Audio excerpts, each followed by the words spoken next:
Sue, can you get to your seat, please? Thank you. Okay, thank you. Thank you, Sue.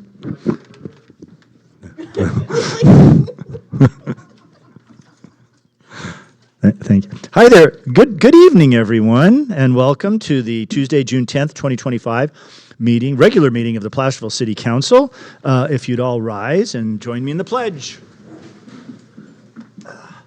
I pledge allegiance to the flag of the United States of America and to the republic for which it stands, one nation, under God, indivisible, with liberty and justice for all. All right. Thank you very much. Let's see. The roll call. Call the roll, please. Here. Clarizzi? Here. Gottberg? Here. Now? Here. Yarborough? Here. Thank you very much. Okay, item number 3, ceremonial matters. We have 3 of them. So the first one is a proclamation declaring June 20th, 2025, Special Olympics Law Enforcement Torch Run. Is Kayla here? Well, good for you. I'm going to read something, and then we'll have a picture taken. Great. And you can say things as well. It's very interactive here. Okay, this is a proclamation of the City Council of the City of Placerville in recognition of the law enforcement torch run for Special Olympics on June 20th, 2025. Whereas the law enforcement torch run began in 1981 when Wichita, Kansas Police Chief Richard LaMunyon saw a need to involve law enforcement with their communities and the Special Olympics. And whereas since the inception of the law enforcement torch run, it has become a global event with over 100,000 law enforcement members carrying the flame of hope annually and has raised over $900 million for the Special Olympics. And whereas the law enforcement torch run for Special Olympics in Northern California was established in 1997 and since then has raised over $20 million. And the City of Placerville enthusiastically supports the Special Olympics as the world's largest sports organization for children and adults with intellectual and physical disabilities, providing year-round training and activities. And whereas the City of Placerville wishes to commend the efforts of the Placerville Police Department, the El Dorado County Probation Department, Placerville, California Highway Patrol, South Lake Tahoe Police Department, South Lake Tahoe District Attorney's Office, and the South Lake Tahoe California Highway Patrol, El Dorado County Sheriff's, El Dorado County District Attorney's Office, U.S. Forest Service, El Dorado County Public Defender, Alpine County, California State Parks, and Sacramento County in support of Special Olympics of Northern California.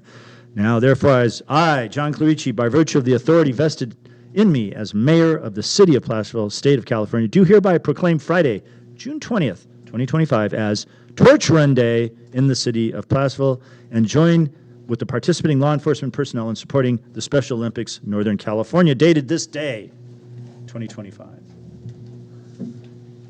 So there you go. There's your thing. You want to come up and say some things? You're not required to, but if you want to, you may. Go ahead. I will be very brief. My name is Kayla. I'm from Special Olympics Northern California. Over here are 2 wonderful women who are helping locally with the El Dorado run, so I'll let them speak very quickly after me. But I just want to thank you all for having me here and thank your city, Placerville PD, for everything that they do to make this run possible. This is the single largest fundraiser for Special Olympics that happens around the world, and it's so special that it gets to happen in your city. So we just want to say thank you for your participation, and please come out on Friday the 20th and come support.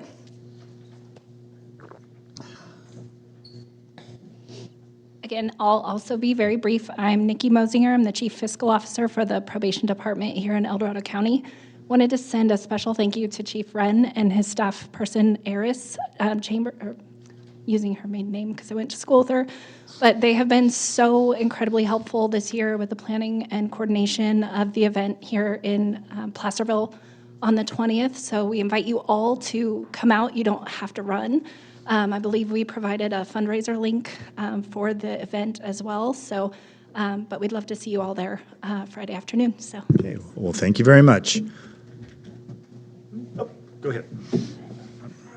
My name is Julie Oates. I work with the probation office and help support this run. This was a collaborative effort from all the departments in our county.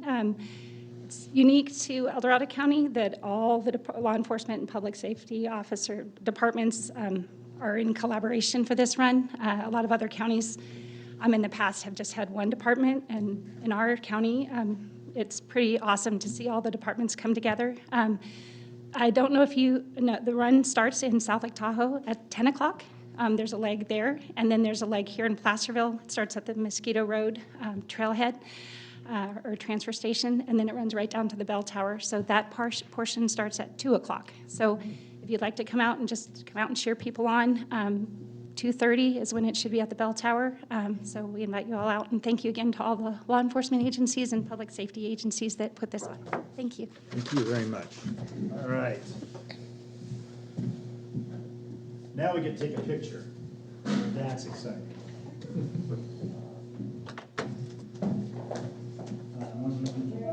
Look at John walking downstairs, acting all normal and stuff. Jumping off the stage. Yeah. Get those two to come up. We'll share the picture with you. Joe, not so much. He's still moving slow.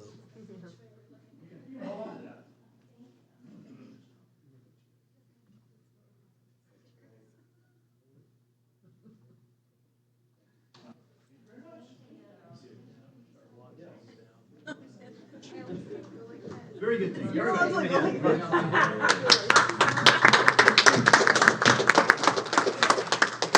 All right.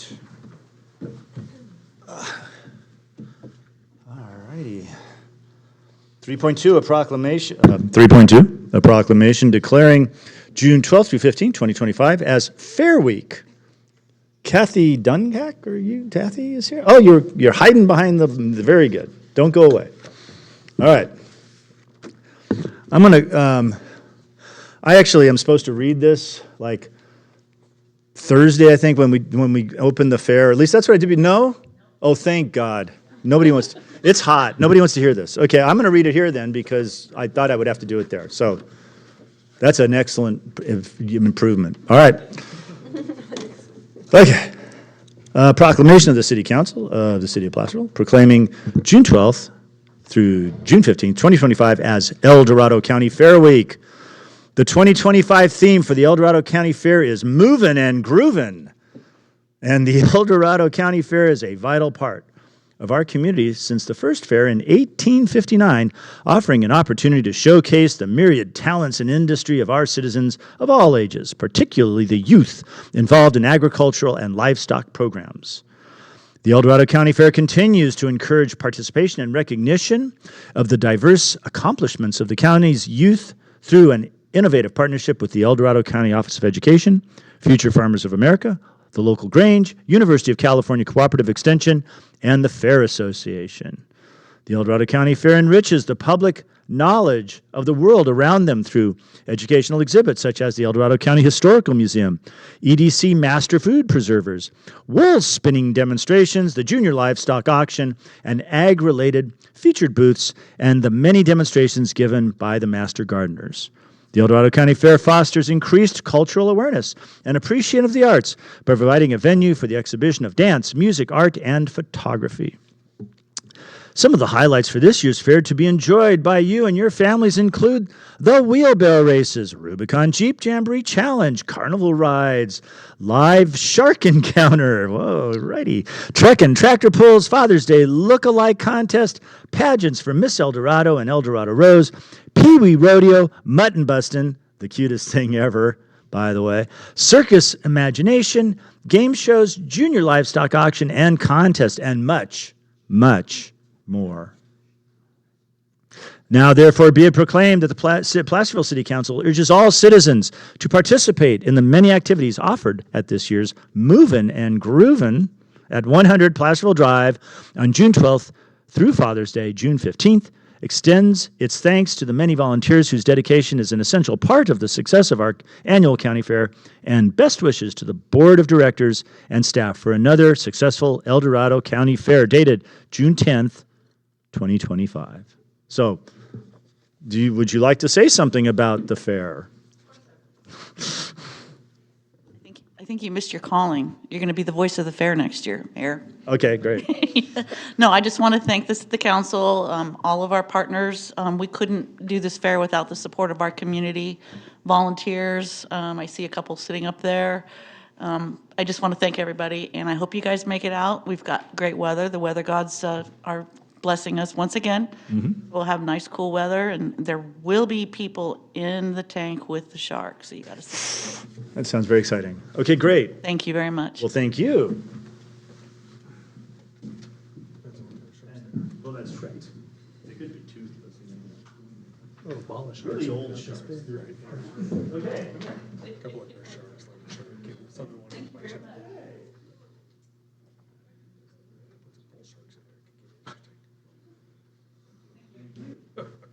It is a fair. It is fair. I still have Now, if you put the dunk tank above the shark tank. That would be more fun. I know. I didn't read it. The only time I was mayor when I did it, I didn't even read it. I just said, nobody wants to hear me. And I was right. Another one.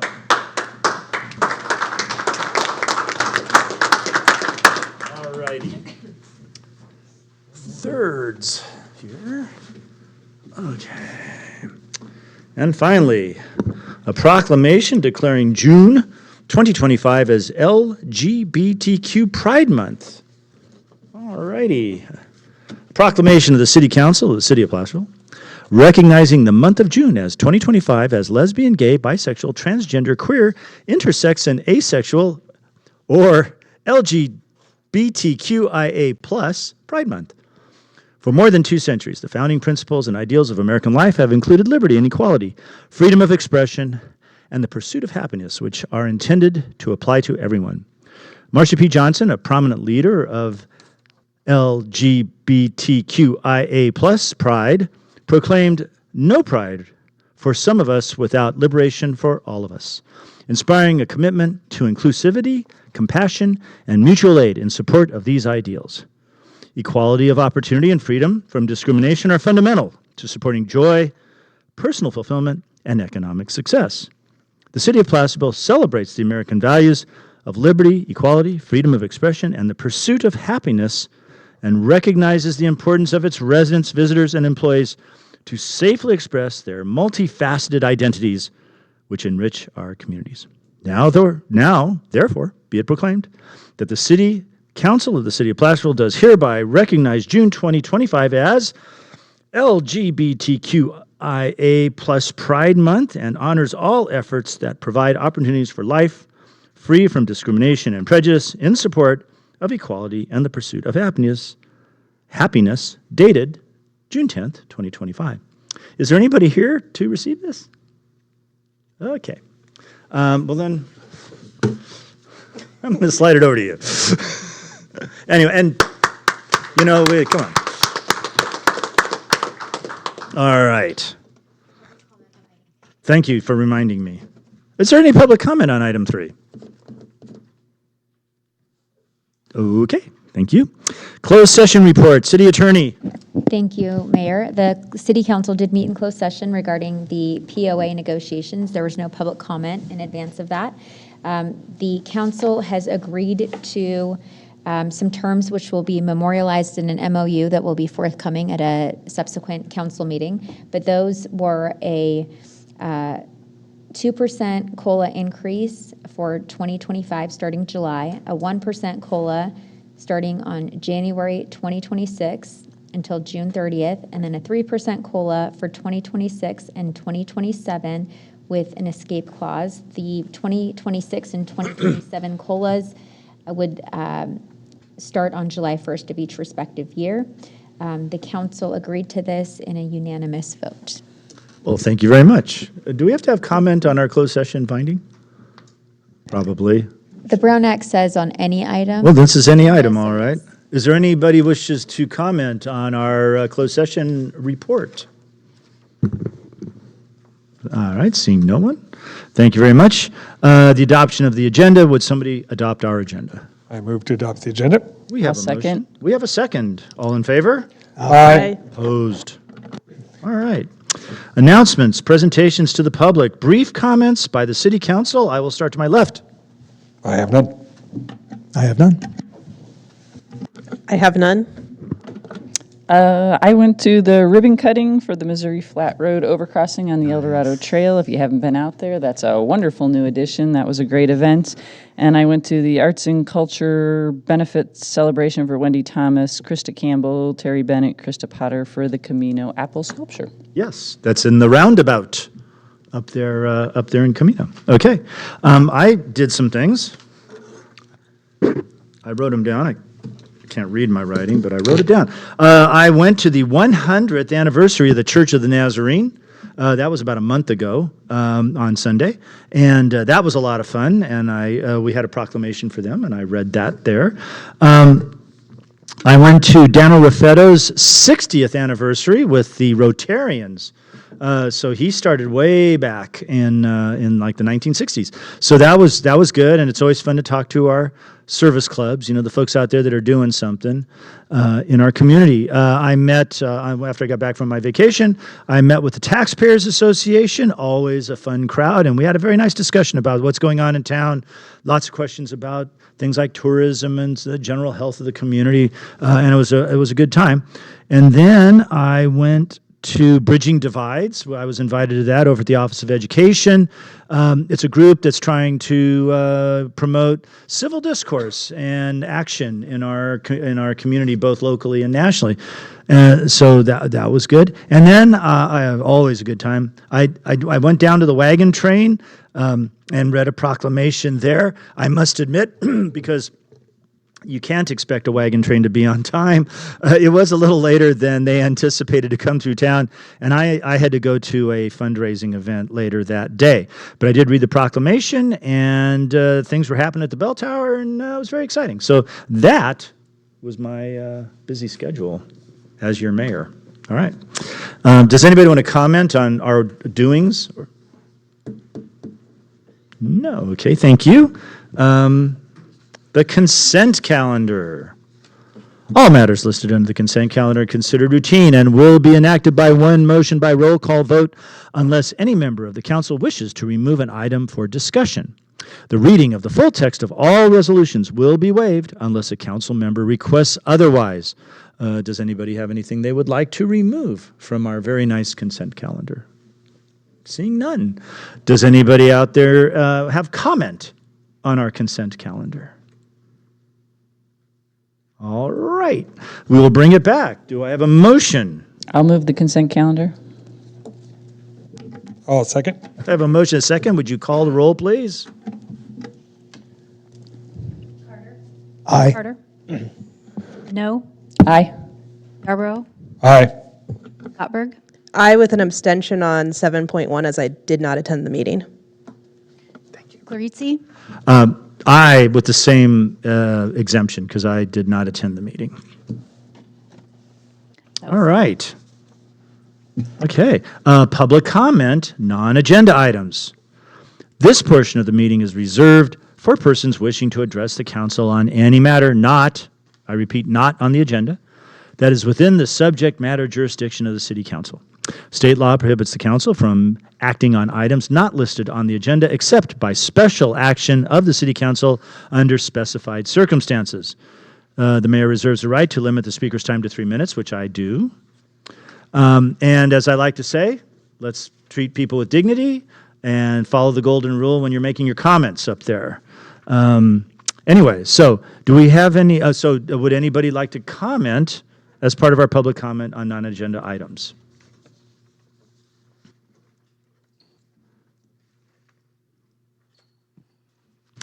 Good evening, City Council. Sue Rodman, member of Fire Safe Council and resident of the city of Placerville. And I'd like to congratulate the city for the amount of work that they are doing to keep the city fire safe this year.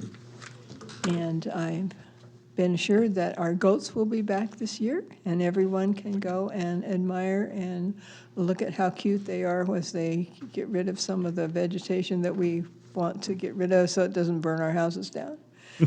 And one other thing I'd like to bring up is we have a number of what are called fire gates around the city. And what they really have become is pinch points for trying to get a fire truck in. Because if you come up to somebody whose house is burning and you need to get a fire truck up there and you are stopped because there's a fire gate in the way, these are not usually used, they're not useful, and they have become a hazard for fire engines to get up there. And so I'm hoping that the city can get an inventory of those and get rid of all the ones that are not truly needed. There's about 2 that the Fire Safe Council recognized as being actual useful for keeping traffic from going through residential neighborhoods. And the rest of them are basically barriers for firefighting. So I would urge the city to go ahead and take an inventory of those and see what we can do to get rid of those unneeded gates and allow our fire crews to be able to get in and do their job. Thank you, Sue. Anyone else wish to comment? All right, we'll close the public comment section. Do we have any written communications? Okay, great. Thank you. All right.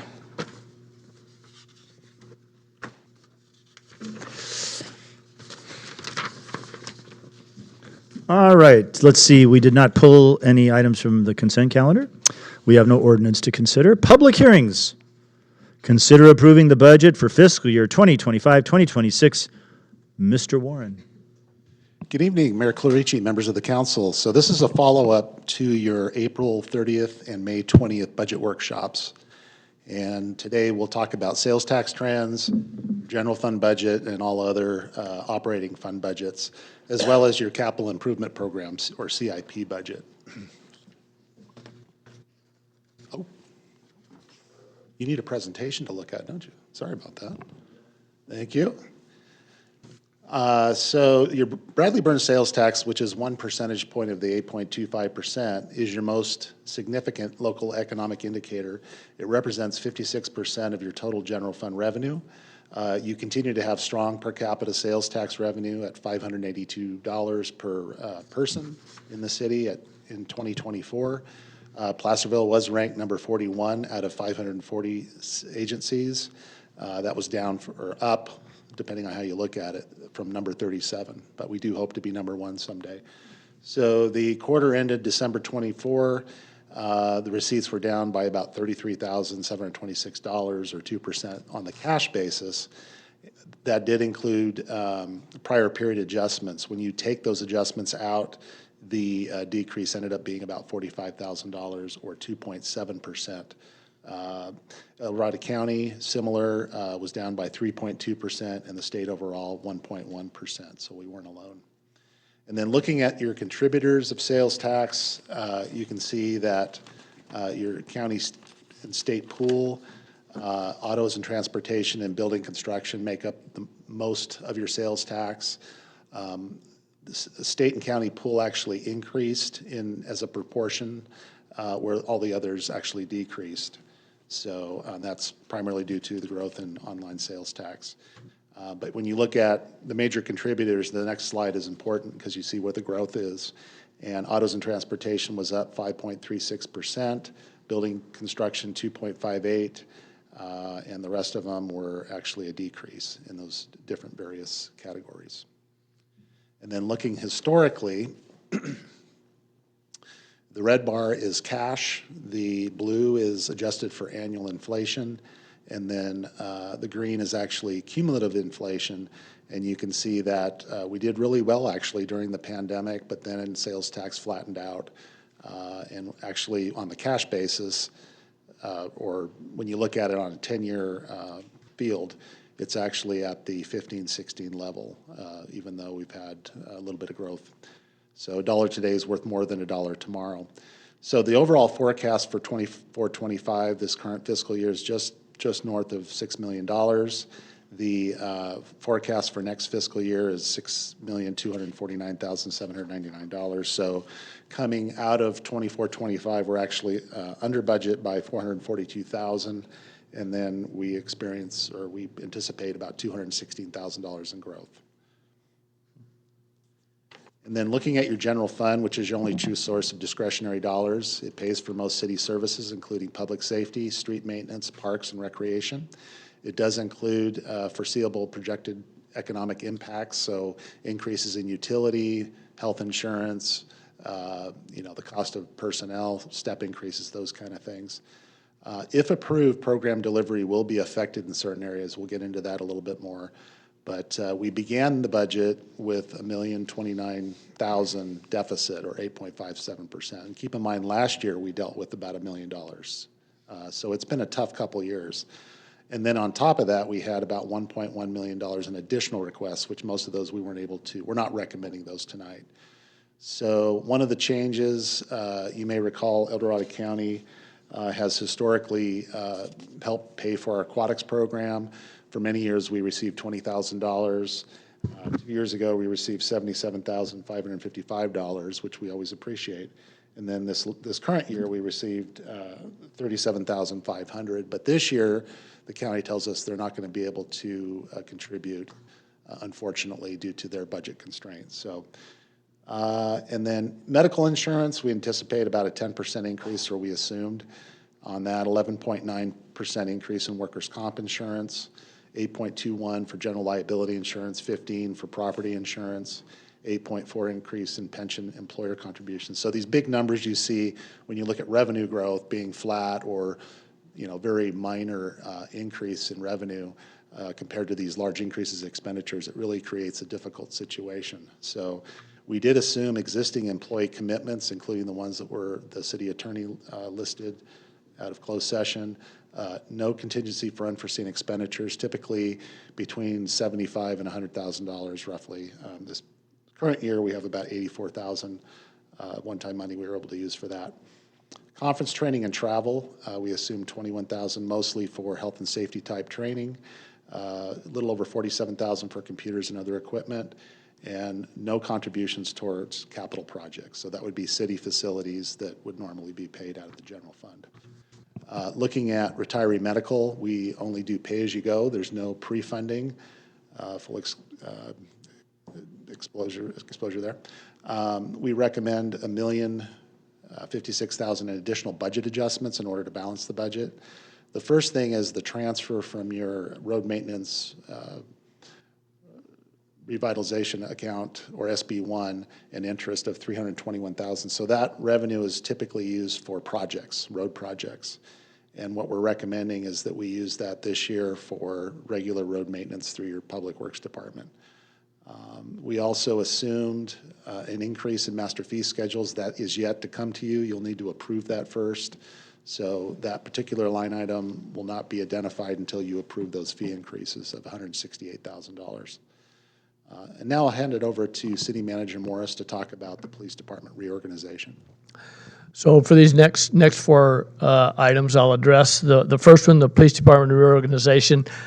That may not be the correct title for that, but minor reorganization.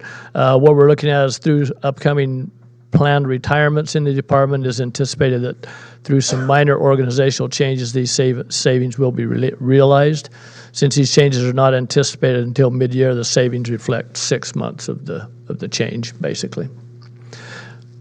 Moving on to code enforcement reorganization. This budget includes shifting the code enforcement function from development services to the police department. This action will also add vehicle abatement to the code enforcement officer's duties. Since funding is available for vehicle abatement that is not currently being used, this action will provide additional revenues to help fund the position. It's anticipated that it will include approximately 50% vehicle abatement, 50% other code enforcement duties, including planning, building, and engineering code enforcement issues. Next, frozen vacant associate planner position. This is a temporary solution. I want to emphasize necessitated to balance the current year budget. This position should be evaluated at mid-year to determine the ability to fund the position. In addition, It is anticipated that additional contract services may be required to meet the needs of the city. This will also be evaluated at mid-year and adjusted if necessary. And then finally, Community Services Department reorganization. For some time, we have evaluated the Community Services Department to determine how to more efficiently provide the desired services. A proposed reorganization is being finalized that we anticipate will provide the desired efficiencies. Details of the reorganization will be provided at the budget adoption meeting, your next meeting. I'll turn it back over to Dave. Continue. Thanks, Cleve. And then the reductions in Recreation Division programs, I'll hand it over to Director Nishihara to discuss that. Thank you, Mr. Warren. A couple of things I'll highlight. It really is kind of a reallocation of some of our efforts as well as kind of trying to save some money. We will be readjusting and no longer offering adult sports basketball 5-on-5, but we'll continue to offer 3-on-3 basketball because that's been kind of a fairly popular sport. More importantly, one of the greatest savings that we'll be able to kind of cut back on is the services at our aquatics, Placerville Aquatic Center. The goal has been to sustain some of our more essential services such as lap swim, swimming lessons, as well as water aerobics. But during the season, we will be limiting the public swim hours and only offering public swim during the weekends and not during the weekdays. And with that, I'll turn it over to Mr. Warren. Thank you, Dennis. In looking at your debt service, just a reminder, you have in total principal and interest in your budget a little over almost $2.9 million. Most of that is from your sewer enterprise fund for the improvements to the plant that were done back in '09. But we do have some smaller loans for equipment and improvements to our facilities. You can see by fund what that is. And then transfers, with fund accounting, we can transfer funds from various funds to our general fund. We have the gas tax fund to general fund, so that would be both your highway user tax, RMRA SB1. There's an increase of $322,000. We talked about that earlier. CIP fund to general fund, $91,000. That is reimbursement to the general fund for your senior management analyst for the broadband project. And then we have the parking fund transfer, $8,600 for parking. Measure J supplementing that fund by $244,000, and then general fund, general liability fund for property and general liability insurance. And then looking at your general fund budget, this is very similar to what you saw last time at the budget workshop. You can see that the proposed budget for 25-26 revenue, $10,976,000. Operating expenditures before adjustments, $11,315,000. Net transfers in, or actually that's out, that's a typo there, sorry about that. $686,000, so a total of $12,001,059. We have $1,024,000 deficit at that point, and then the $1,065,000 in adjustments, $40,000 for computer equipment, $6,800 for other equipment, and $21,000 for conference training and travel. About $997,000. We have a $26,000 deficit at that point, and that's something Mr. Morris and I will continue to look at to try to bring that to zero if we can, if possible. So, any questions so far? Okay. Moving on to one of your other larger, your revenue ledger, if you will. You can see the differences in sales tax, again, down budget year over year, $226,000. All other taxes, that's property, your business license, TOT, cannabis tax, transfer tax, all your franchise fees is slightly down by $20,000. Construction permits, we estimate about $15,000 more in revenue. Intergovernmental revenue, that's primarily property tax in lieu of vehicle license fees. Charges for services, that's anything from recreation fees to planning, zoning, engineering fees, estimating overall down by $39,000 or 3.6%. Fines and forfeitures, we talked about, Mr. Morris talked about the vehicle abatement program. That $66,000 increase is primarily because of that change in program. Use of money in property, our local agency investment funds doing better, so we anticipate $58,000 more in interest, or 76%. So total revenue slightly down by $148,000 or 1.32%. And looking at the expenditures, you may recall that in December of last year, we did a budget adjustment for basically moving $770,000 in patrol costs to our ARPA fund, which then freed up $770,000 in our general fund. Now we're restoring that and then adding the additional costs of salary steps, medical insurance, so on and so forth. So that builds in another $863,000 or 29.8%. If it wasn't for that adjustment, it would be about flat. Development services with the freezing of the associate planner, that's down by $64,000. Engineering, just normal, step increases and medical insurance costs, so on and so forth, 18% or $51,000. Community services with the reorg we talked about that Mr. Morris mentioned, down by $95,000, and also the program adjustments, 3.19%. Public Works up by $21,000, just merit increases and medical insurance primarily there. City Council, you're down by $2,100 or 1.49%. Good job. City Administration down $31,000. That's primarily, we're not having an election this year, and there was a recruitment contract in the previous year's budget that was taken out. It was a one-time cost, so that saved $31,000. Finance up because of merit increases, medical insurance, those kind of things, $30,000. Non-departmental decrease of $173,000, primarily because of the transfer in of RMRA SB1 revenue. So that's down by $173,000. So total $11,180,834. Year-over-year budget, it's about a $599,000 increase, 5.66%. And then this just shows you the general fund dollar, how that's allocated. This slide shows you the revenue compared to expenditures. You can see the sales tax when you compare it to, say, community services and police, it's about equal.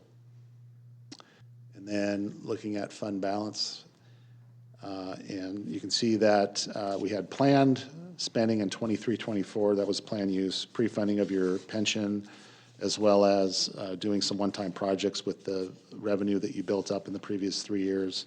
And then, the surplus we had because of the ARPA funding, and then almost a balanced budget in 25-26. This is a new slide kind of visually showing you all the funds you have in your operating budget. It's kind of fun. Our assistant finance director made that, so it's cool. Water Enterprise Fund, another large fund. You can see that both revenue and expenditures are relatively flat.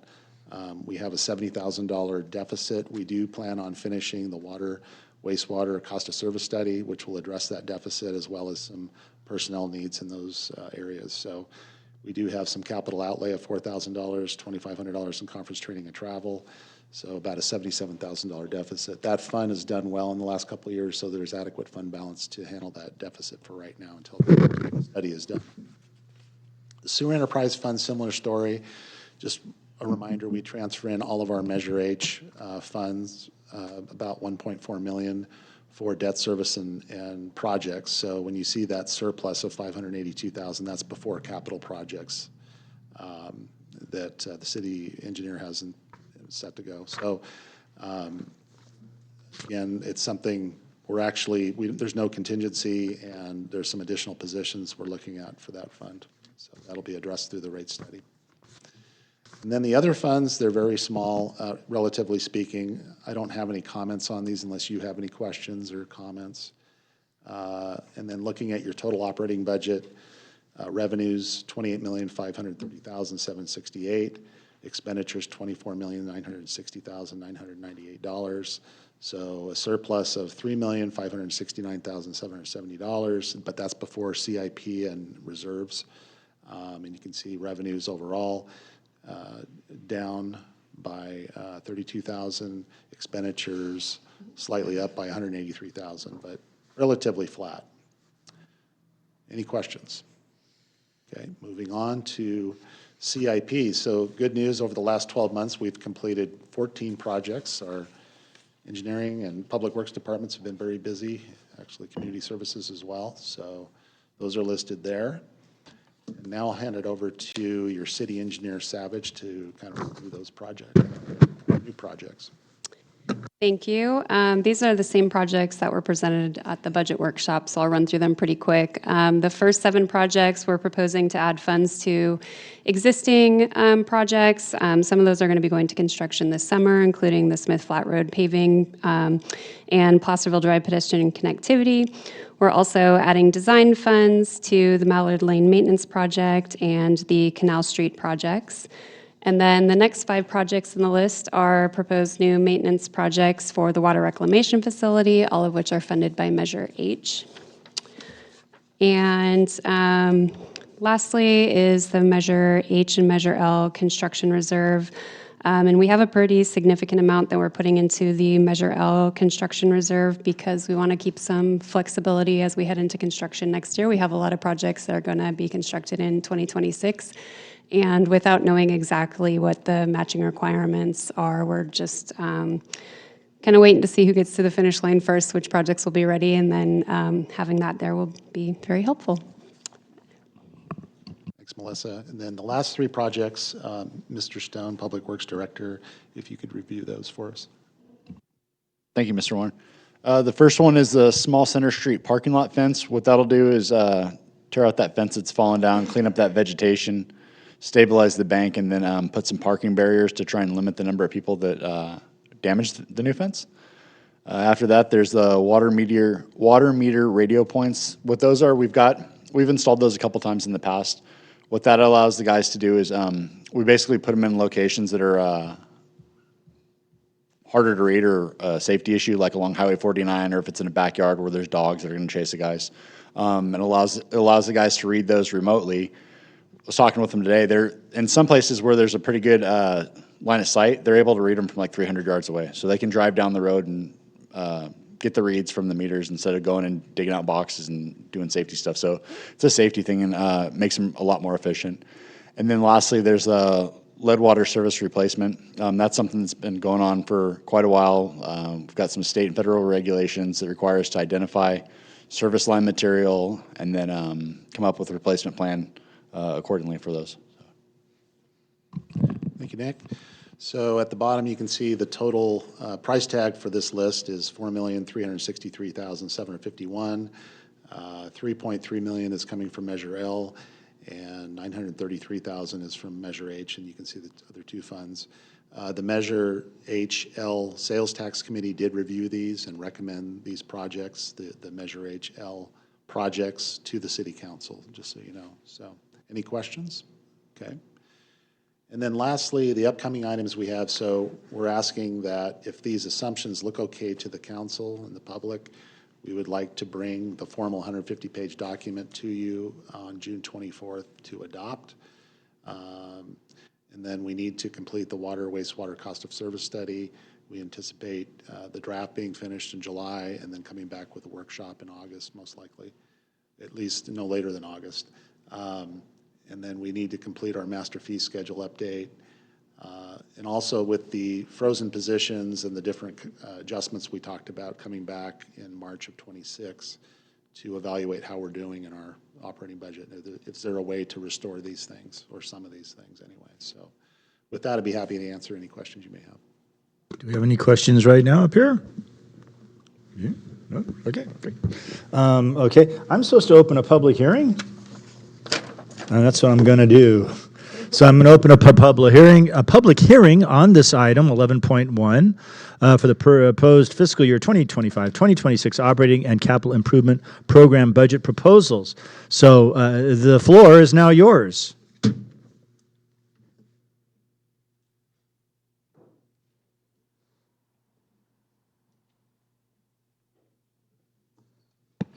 Sue Rodman, resident of Placerville. I am really grateful that we have a budget committee in this city and a city council that takes this seriously, and we're not in the same position as the county. We are running a tight budget, but we are running a tight budget. We are not so deep in the hole, it's going to take us years to dig our way out. So I'd like to congratulate Dave and his team for doing an excellent job pulling the city along when it is a tight year. I think it's a tight year for a lot of people, so good job. Thank you, Sue. Anyone else wish to speak to the budget?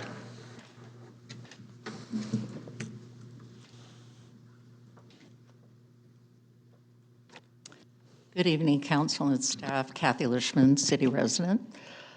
I know the city is having to make cuts to balance the budget, but not filling vacant positions may not be the answer. And I know that you're going to take a look at it again, but when Pierre Rivas retired, he left the Development Services Department in very good shape.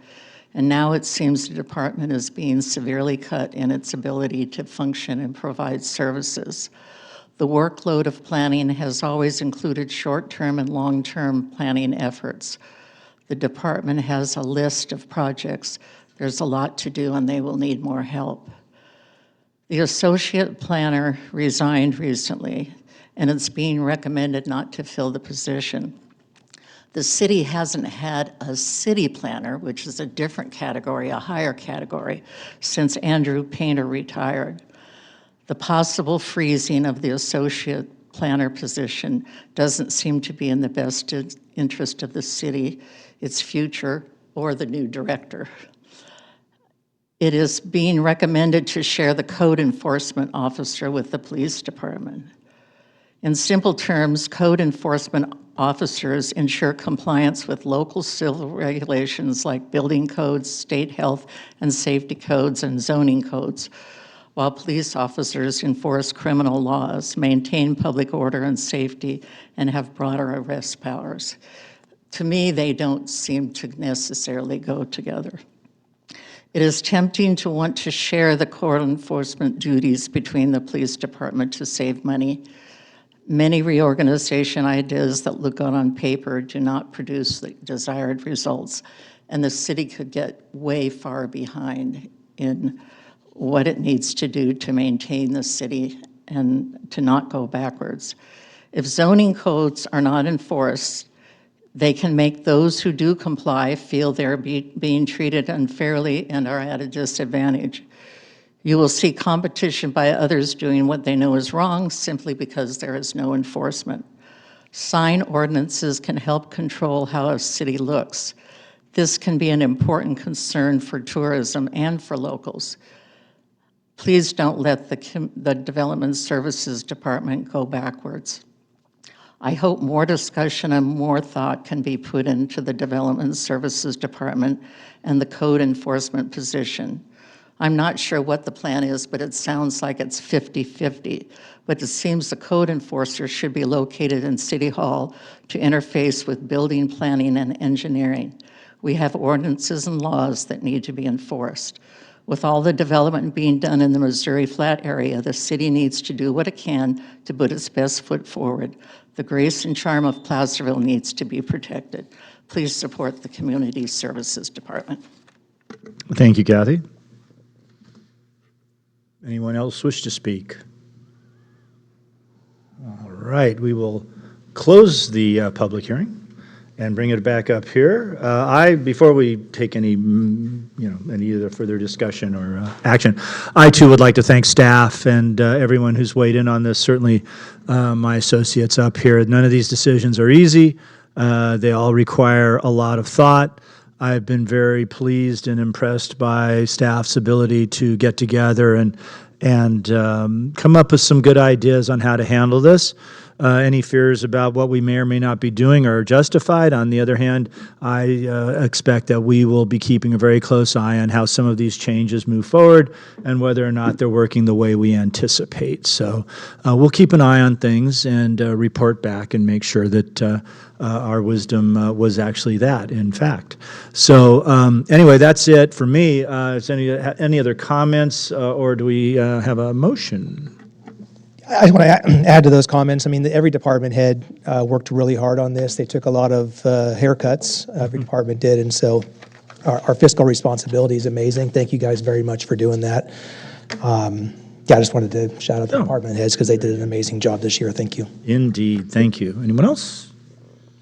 All right, can we get we're getting a motion, right? Can I get a motion? To do what? I'll make a motion to approve the budget. Thank you. I'll second. Thank you. We have a motion and a second. Call the roll, please. Just Hold on. clarification, it's approving the budget to bring it back at the next meeting for adoption. So it's not officially adopted. That's what I thought, because it said so. We're going to bring it back on June 24th. Directing staff to bring it back. Yeah, directing staff to bring it back. So is that your motion? Yes. That what she said. And a second. All right. All right, call the roll, please. Councilman Carter? Aye. Councilman No? Aye. Councilman Yarborough? Aye. Vice Mayor Gottberg? Aye. Mayor Clarizzi? Aye. Thank you very much. All right, let me adjust my stuff here. All right, item 12.2, consider approving Proud Construction change order number 1 for 12.1. Oh, you're right. I got my ones mixed up. 12.1, acknowledge and appoint employee representatives for Personnel Board. Mr. Morris.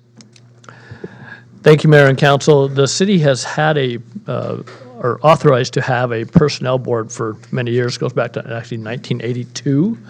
However, we have not had the need for a hearing for approximately 10 years, I think it's been since we had our last hearing, which the purpose of the personnel board is to hear appeals that come from employees regarding disciplinary matters or other rule violations.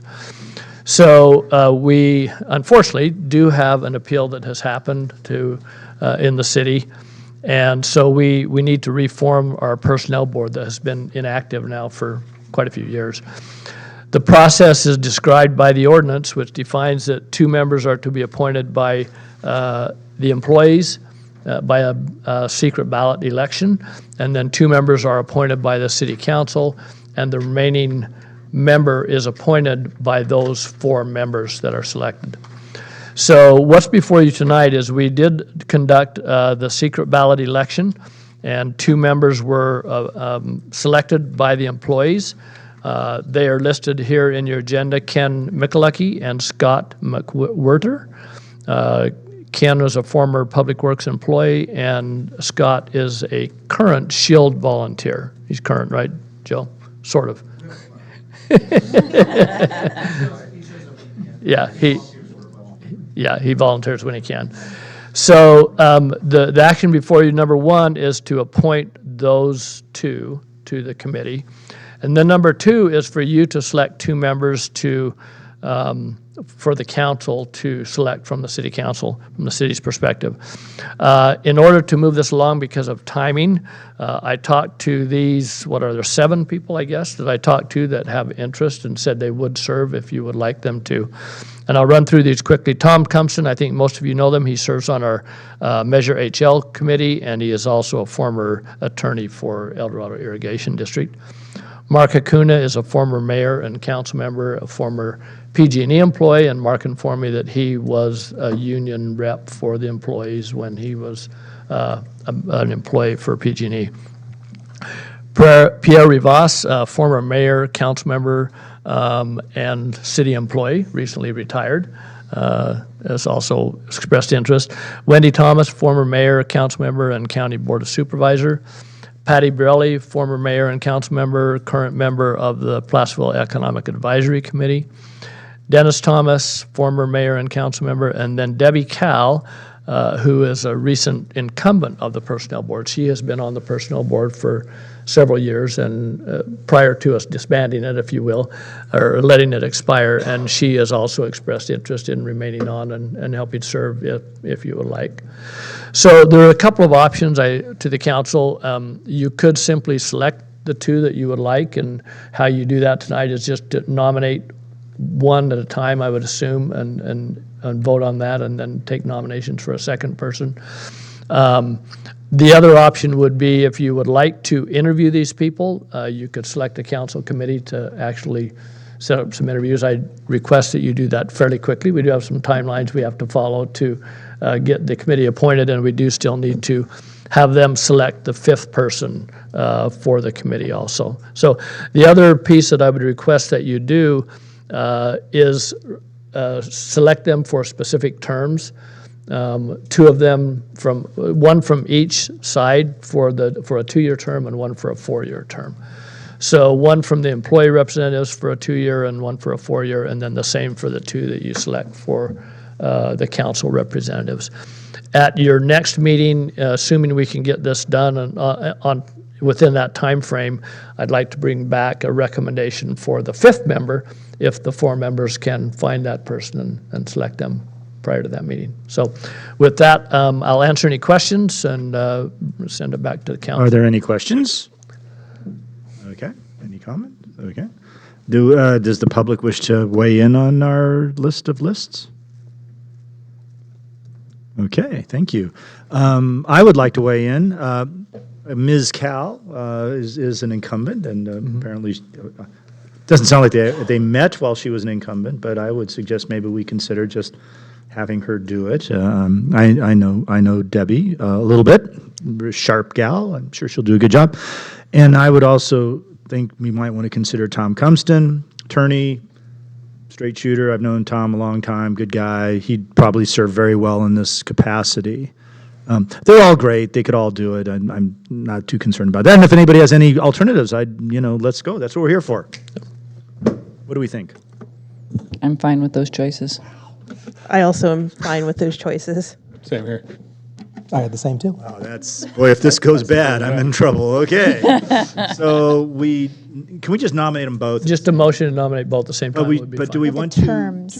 Terms, yes. Exactly. Okay, who do you want to, of the first two, 4 and 2, do you want to make Ken the 4 and Scott the 2? Sounds good. Sure. I'm Okay. good with that. Okay. And then of Tom and Debbie, well, she's been doing it. I don't know, I don't care. Let's just do 4 and 2 again. Same top to bottom. There you go. Okay, boy. This is the kind of wisdom you guys buy when, literally, we just go down the list. All right, okay, so does someone want to move these people? I will move the motion we just spoke about, doing a 4-year term for Ken Michalecki. a 2-year term for Scott McWhirter, a 4-year term for Tom Cumston, and a 2-year term for Debbie Cow. All I will right. second that. We have a motion and a second. Would you call the roll, please? Councilman Carter? Aye. Councilmember No? Aye. Councilmember Yarborough? Aye. Vice Mayor Gottberg? Aye. Mayor Clarizzi? Aye. Thank you. Now, we can do item 12.2. Consider approving Proud Construction Change Order Number 1 for the downtown public restrooms, Mr. Nishihara.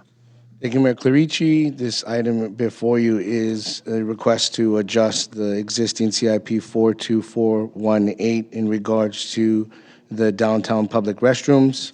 Funny joke, I did spend a little bit more. That's probably because I'm a little bathroom bougie. I like to make sure that it looks a little nice, but it's also easier to clean. So we are asking for a small appropriation and budget for about $4,000 to adjust what you had already adopted. The bathrooms are now open, and we appreciate everyone's effort and commitment to ensure that it stays clean at all times. Thank you.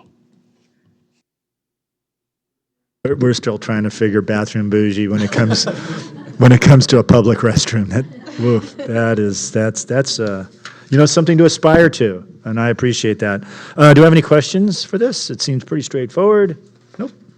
Anybody from the public wish to comment on our bougie bathroom? Okay, thank you. All right, we'll bring it back. Do I have a motion? I will make a motion. I'm always appreciative of bathrooms that are easier to clean. That Thank are you. bougie. I'll second. We have a motion and a second. Call the roll, please. Councilmember Carter? Aye. Councilmember No? Aye. Councilmember Yarborough? Aye. Vice Mayor Gottberg? Aye. Mayor Clarizzi. Aye. All righty. 12.3. Consider approving an activity pool pump replacement. Mr. Nishihara. Thank you, Mr. Mayor. As you well know, we opened our pool last week Monday on June 2nd. And today, actually yesterday, we were able to, with the help of some wonderful city staff, Mr. Russ Fowler, for example, primarily to help us repair our existing pump. So the aquatics pump is now functional. The activity pool is now open. We are hoping, with our fingers crossed, that it stays operational through the end of summer. This is a contingent plan on the off chance, because we have such a short season, that if we do need to do a repair rapidly, that we will have the contingency plan to be able to adjust that and make those changes and those repairs. I have high hopes that our staff are well skilled to be able to do it, and we're very thankful to them. So with that said, I'm available for questions if you have any. Do we have any questions about our pool pump? Doesn't appear so. Would the public like to comment on our pool pump? All righty. Let's bring it back up here. Motion. I'll move the item. We have a motion. I'll second. We have a second. Would you like to call the roll, please? Councilmember Carter? Aye. Councilmember No? Aye. Councilmember Yarborough? Aye. Vice Mayor Gottberg? Aye. And Mayor Clarizzi? Aye. Still me. Okay.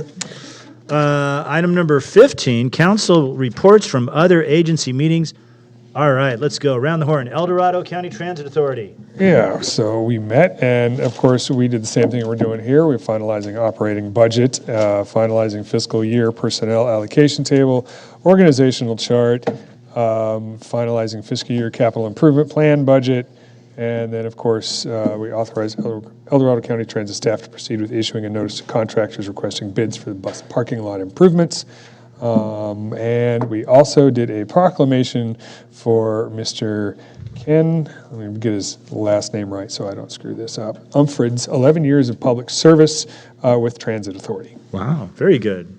Let's see, El Dorado County Transportation Commission. It was a brief meeting. It was. We changed accounts for the State of California Local Agency Investment Fund so we could make more interest. That was actually very important. Yes. That was it, and it was a brief meeting.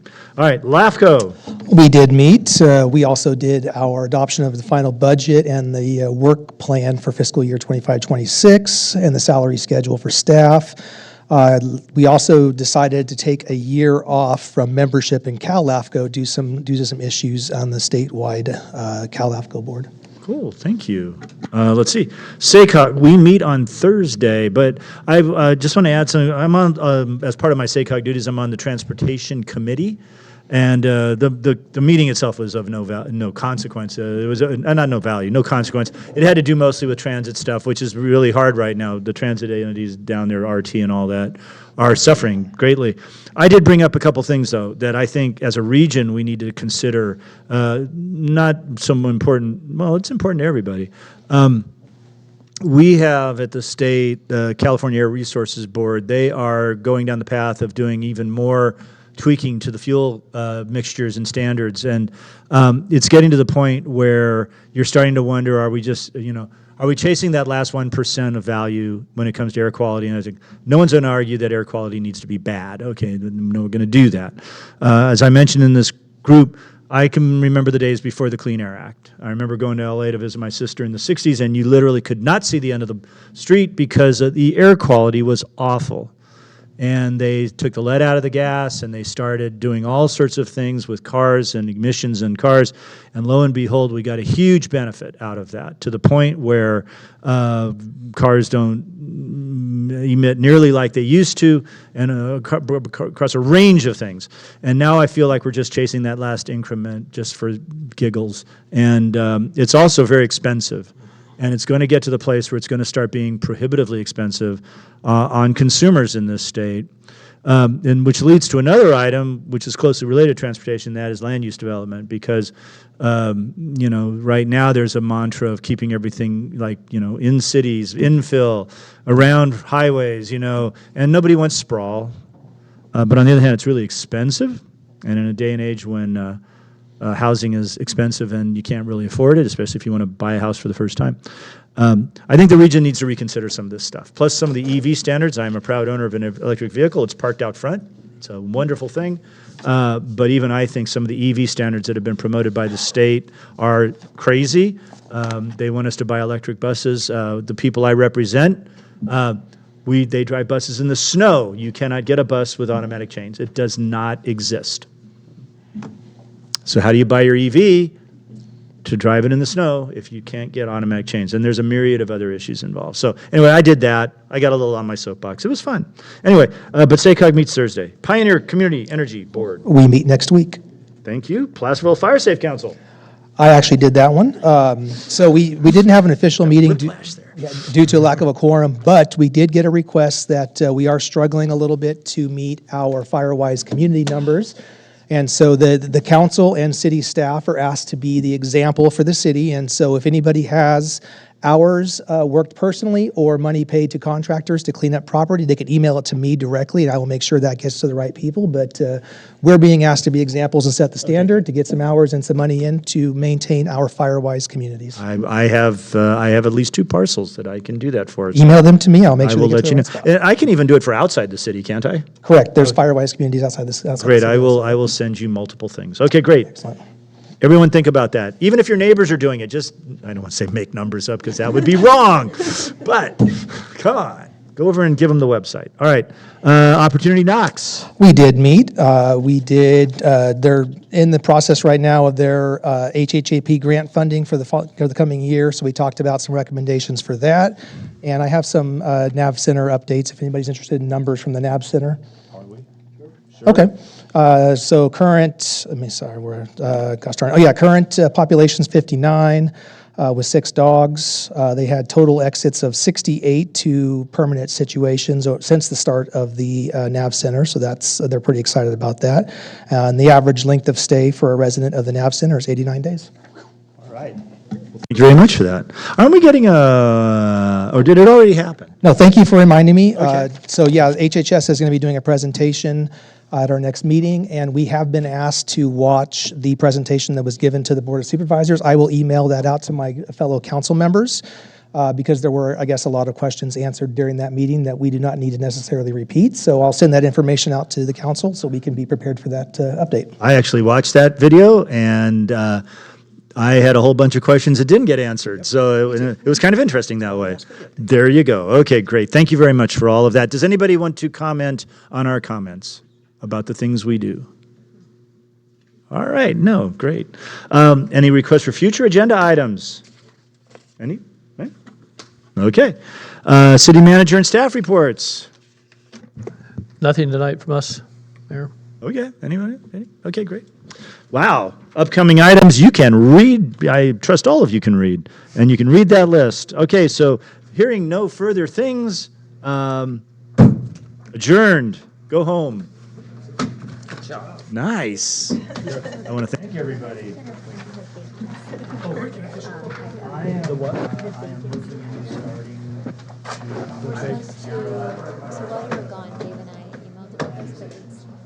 Regarding vacant buildings?